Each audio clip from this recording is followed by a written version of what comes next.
Hello everyone and welcome back to my channel. It's been a long time I haven't seen you guys. And the reason being is last year I went on my little roll on potting soil. And I've been working to try and find a potting soil, a consistent potting soil that I could use all the time. One that will guarantee me no root rot, and one that will hold up to overwatering and underwatering. And I think I have made that discovery. And really the discovery was made thanks to a viewer of mine, Roger, when I went off last year talking about a mineral mix. And he mentioned to me to go on and watch a gentleman by Gary's Best Gardening.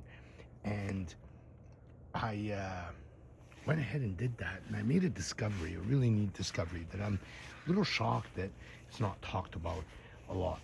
You know, a lot of times we hear the rules of watering, and some of the things we hear is make sure you don't pot your fig tree in a too big of a pot because it will cause root rot, because it's going to get overwatered, sit in its own water.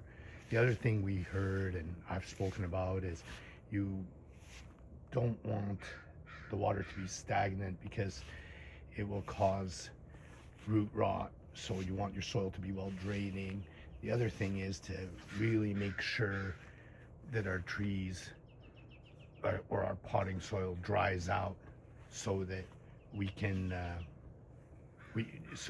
water it again, and it makes our trees happy, which is very true. And what I discovered is the reason for that is all trees and all plants, their roots need oxygen to be healthy, so they need to breathe. And when we add, and this is the magic word here, any organic matter to our potting soil, immediately what happens is that organic matter starts to decompose, and that robs the soil of oxygen. Now, what's interesting is, and what I really want to mention is that I am one of those people, like all of you out there, I watch all the videos, and I have used many of the potting soils, including Miracle Grow potting mix, HP Pro mix, and they've done well for me. I've made sure they're well draining by really adding a lot of perlite and wood chips. But what I've discovered is that now that I'm using this completely non-organic potting mix, other than the peat moss, the first thing I'm noticing is my trees again are much happier. This year again, I do not have a yellow leaf, although I have to tell you, it has been raining again, same story since the beginning of the year. These trees went out in April. I actually prolonged putting them out this year because I thought I'd wait till last frost date, and I gotta tell you, I paid with a lot of spindly growth. I won't do that again next year. Come March, they all go out. But the other thing is, it's just been raining on them, and the temperature has been very cold as well. So first time ever, I barely have any figs. And what's neat is that even the figs I have gotten, the animals, the pests are hungry. I want to show you something. I mean, they're eating these figs while they're raw. Like, look at this thing, it's still raw, and they nibbled on it off the branch. So I've been covering them up so that, you know, I get to eat some figs this year. But it's really been tough. I guess everything is hungry out there. I want to show you something. See these leaves that you see there that are crinkled up? That is not for lack of water. That is, I know enough now to know, that is them getting too cold when they were young leaves, and that's how they crimple up. Look at this one, same thing. You see it's crimpling up because it got too cold. The same tree, its other leaves are nice and happy. So back to this potting mix. The bottom line is if you get one thing out of my whole video here, it is, do not use organic matter in your potting mix. And I needed to wait a year to make sure that what I speak of is accurate. But these trees have just been amazingly happy. And I want to show you the mix I'm using. And I hit upon that last year, but didn't really dig into it deep. And it's just simply one I got off Gary Best Gardening. That's where I got all my information from. And by the way, if you want detailed info of all the science of why this works, because I know I've used compost in my fig trees and they've done very well. But why it works, you can watch his channel and he will explain it clearly. As you know, I have no problem mentioning other people's channel. I want you to go see for yourself. But here's the mix that he recommends, and I've been using this mix and it's truly amazing. So you're gonna use peat moss. Now, the first thing to talk about is peat moss. It is organic, but because this stuff is decomposing at the bottom of lakes, when you put it in your mix, it doesn't decompose, so it doesn't rob it of oxygen. So you use 3.5 parts of this. So 3.5 of this, and then pumice. Pumice is this light rock that you see here. It's popped lava, I believe, and this stuff here is really light, and it adds that ability for it to drain water very well. Then sand.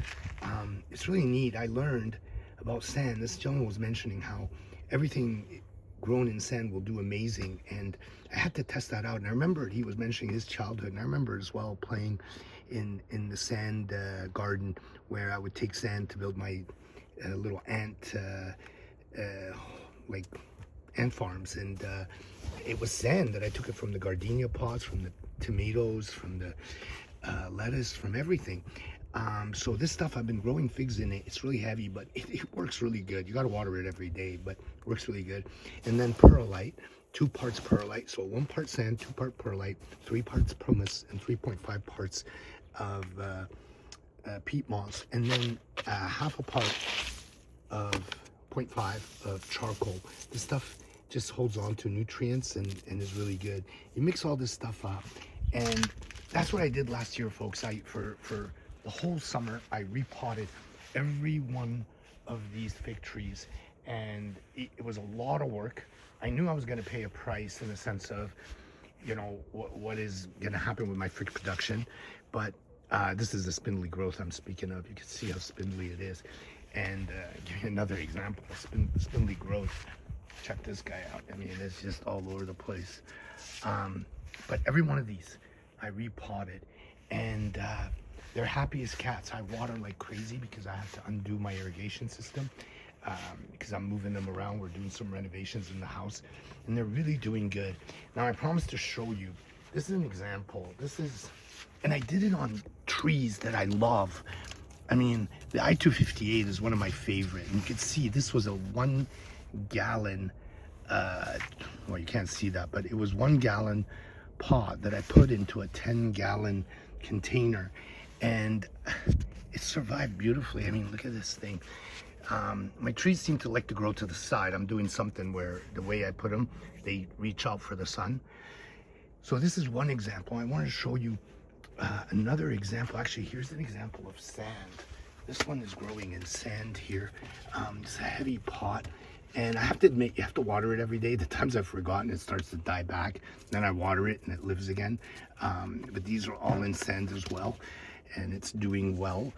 I do have ones that are in bark, in what do you call it, like has wood chips in it. So it's not like you can't grow it in that, and everybody out there is using wood chips.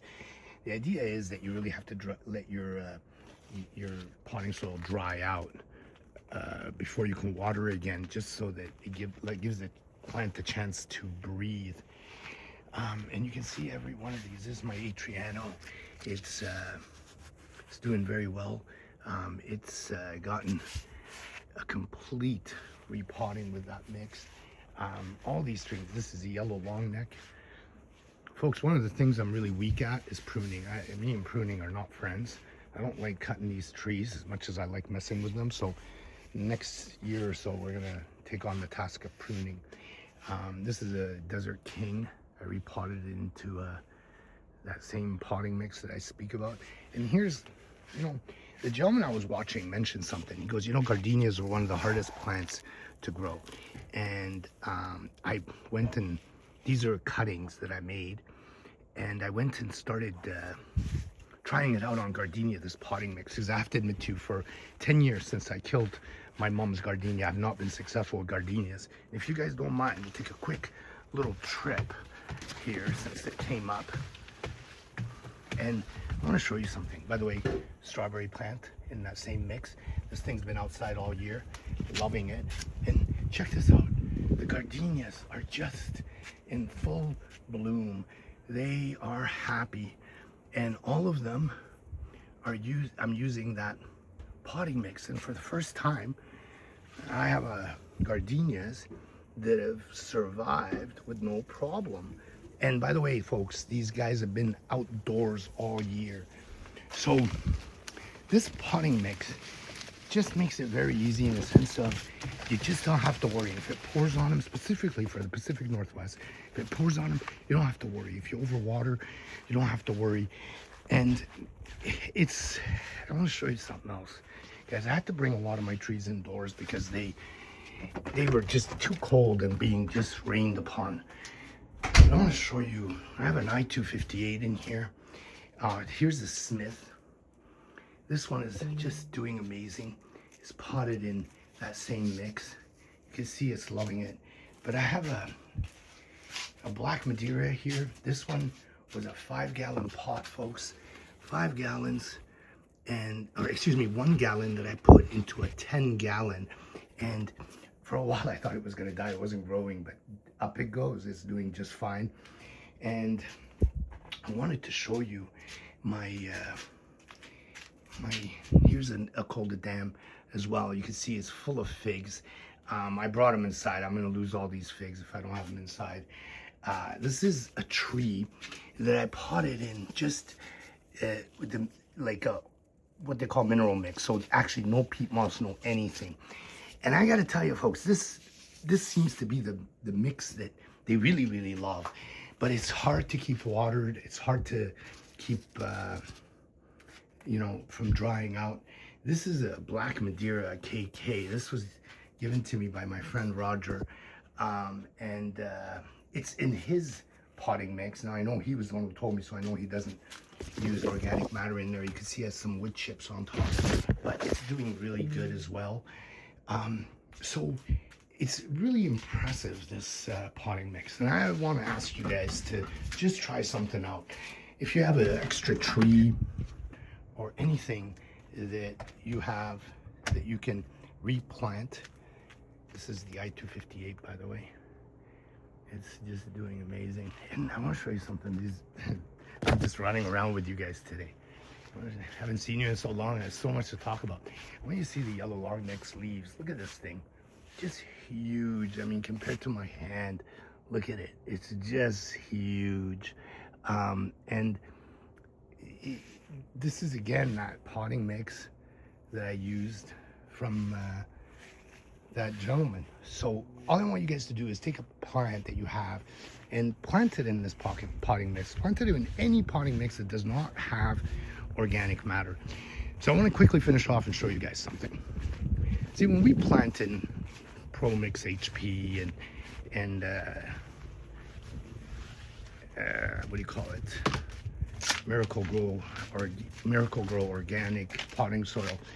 They all have some wood shavings in them, and this is what it looks like after a year of just sitting in the bag. It turns into compost, so it turns into this gooey substance. It's like, I don't know, it's not very good for the plants to breathe in, and I never really realized that. Same thing with these wood chips.